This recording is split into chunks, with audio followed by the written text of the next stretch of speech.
La vida de Eva Perón, de sus inicios a su carrera en Buenos Aires. Eva Perón, conocida popularmente como Evita, nació el 7 de mayo de 1919 en Los Toldos, provincia de Buenos Aires, Argentina. Hija de Juana Ibarguren y Juan Duarte, creció en un hogar humilde junto a sus hermanos. Desde pequeña mostró una gran determinación por superar las dificultades económicas y cumplir sus sueños. A los 15 años, Eva se trasladó a Buenos Aires con el deseo de convertirse en actriz. En la capital argentina trabajó en teatro, cine y principalmente en la radio, donde alcanzó una gran popularidad. Durante la década de 1940, consolidó su carrera como actriz y locutora, logrando reconocimiento en el medio artístico. Su vida cambió drásticamente en 1944 cuando conoció a Juan Domingo Perón, entonces secretario de Trabajo y Previsión. Ambos compartían una visión de justicia social y equidad, lo que los llevó a estrechar vínculos tanto personales como políticos.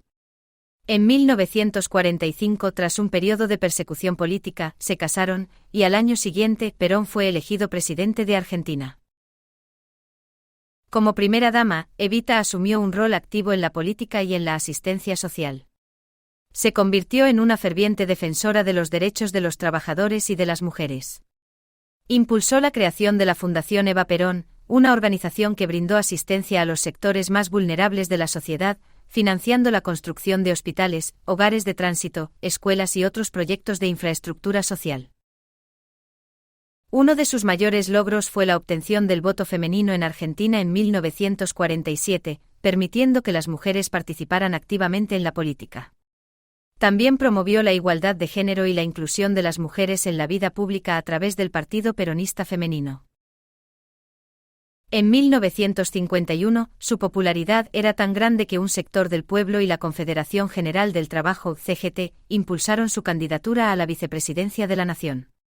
Sin embargo, debido a la oposición de sectores militares y su delicado estado de salud, Evita decidió renunciar a su postulación en un histórico discurso conocido como renunciamiento. En 1952, su salud se deterioró rápidamente a causa de un cáncer de útero. A pesar de su enfermedad, continuó trabajando incansablemente hasta sus últimos días. El 26 de julio de 1952, a la edad de 33 años, Evita falleció en Buenos Aires. Su muerte causó una profunda conmoción en el país y su funeral fue acompañado por una multitud de seguidores que lloraron su partida. Tras su fallecimiento, su cuerpo fue embalsamado y expuesto durante varios años. En 1955, tras el derrocamiento de Perón, su cadáver fue secuestrado por la dictadura militar y trasladado en secreto a Europa. No fue hasta 1974 que sus restos fueron repatriados a Argentina y depositados en el cementerio de la Recoleta. Evita Perón se convirtió en un ícono de la justicia social y en una de las figuras más influyentes de la historia argentina. Su legado sigue vivo en la memoria popular y continúa inspirando a generaciones que luchan por la igualdad y los derechos de los más desfavorecidos.